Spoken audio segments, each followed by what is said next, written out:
साधु की बेटी। बहुत समय पहले की बात है। एक साधु अपनी पत्नी के साथ नदी के तट पर रहता था।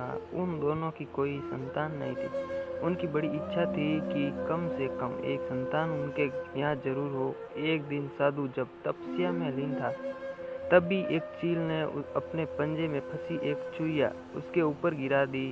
साधु ने उस चुहिया को घर ले जाने का निश्चय किया, लेकिन उससे पहले उसने उसे एक लड़की में बदल दिया।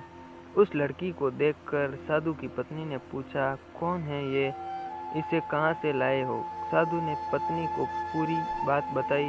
उसकी पत्नी बहुत प्रसन्न हुई और वह बोली, तुमने उसे जीवन दिया, इसलिए तुम ही उसके पिता हुए।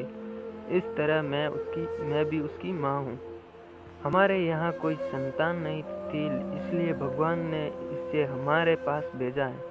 जल्द ही वह बच्ची एक सुंदर युवती बन गई। जब वह 16 साल की हुई तो साधु और उसकी पत्नी ने उसका विवाह करने का निश्चय किया। साधु ने सूर्य देवता का आह्वान किया। जब सूर्य देवता उसके सामने आए तो साधु किया ने उसने उनसे उसकी बेटी से विवाह करने का अनुरोध किया। हालांकि लड़की को यह विचार अच्छा नहीं लगा और उसके ने कहा दिया, क्षमा कीजिए, लेकिन मैं सूर्य देवता से विवाह नहीं कर सकती, क्योंकि वह बहुत गर्म है। निराश साधु ने सूर्य देवता से कहा कि अब वे उसकी लड़की के लिए कोई सुयोग्य वर सुझाए। सूर्य देवता ने कहा, बादलों के देवता से आपकी लड़की की जोड़ी सही बैठेगी, क्योंकि वे ही धूप की गर्मी से उसकी रक्षा कर सकते हैं। साधु ने अब बादल देवता से उसकी लड़की से शादी विवाह करने का अनुरोध किया।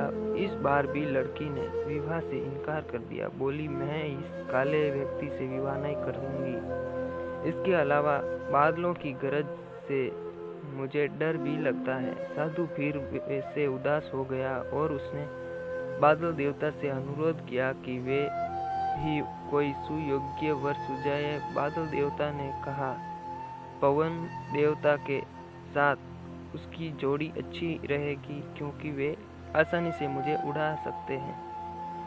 साधु ने अब पवन देवता से विवाह का अनुरोध किया। इस बार भी लड़की ने विवाह से इनकार कर दिया और बोली, मैं ऐसे अस्थिर व्यक्ति से विवाह नहीं कर सकती जो हर समय यहाँ वहाँ उड़ता रहता हो। साधु काफी परेशान हो गया। साधु ने पवन देवता से ही कोई सुयोग्य वर सुझाने को कहा। पवन देव ने जवाब दिया, पर्वतों के राजा बहुत मजबूत और अस्थिर हैं। वे बहती हुई हवा को भी आसानी से रोक सकते हैं। उनसे आपकी लड़की की जोड़ी सही बैठेगी। साधु अब पर्वतराज के पास गया और उससे उसकी लड़की के साथ विवाह करने का अनुरोध किया। हालांकि इस बार भी लड़की ने विवाह करने से इनकार कर, मैं ऐसे किसी व्यक्ति से विवाह नहीं कर सकती जो इतना कठोर और ठंडा हो। लड़की ने साधु से किसी नरम वर को खोजने को कहा। साधु ने पर्वतराज से सलाह मांगी। पर्वतराज ने जवाब दिया, किसी चूहे के साथ ही आपकी लड़की की जोड़ी अच्छी रहेगी, क्योंकि वह नरम भी है और आसानी से किसी पर्वत में भी बिल बना सकता है। इस बार लड़की को वर पसंद आ गया। साधु काफी हैरान हुआ और बोला, भाग्य का खेल कितना निराला है। तुम मेरे पास एक चूहिया के रूप में आई थी और मैंने ही तुम्हें लड़की का रूप दिया था।